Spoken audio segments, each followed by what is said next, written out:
ಇವತ್ತು ಮನೆಯಲ್ಲಿ ಒಂದು ಸಿಂಪಲ್ ಆಗಿ ಒಂದು ತಂಬಳಿ ಅಥವಾ ಚಟ್ನಿ ಅಂತ ಕರಿಬೋದು, ಇಲ್ಲ ನಮ್ಮ ಕಡೆ ಎಲ್ಲ ಇದನ್ನ ತಂಬಳಿ ಅಂತ ಕರಿತೇವೆ.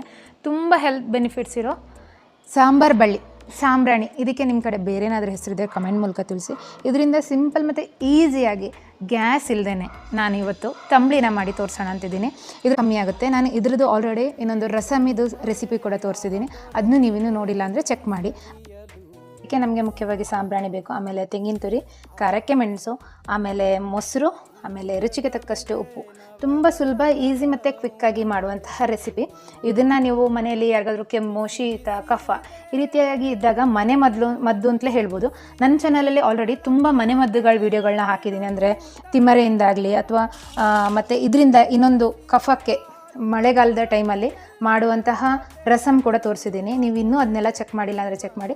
ಇದರ ಕಂಪ್ಲೀಟ್ ವಿಡಿಯೋನ ನಾನು ಶ್ರಾವ್ಯಾಸ್ ಯೂನಿವರ್ಸ್ ಚಾನಲಲ್ಲಿ ಅಪ್ಲೋಡ್ ಮಾಡಿದ್ದೀನಿ.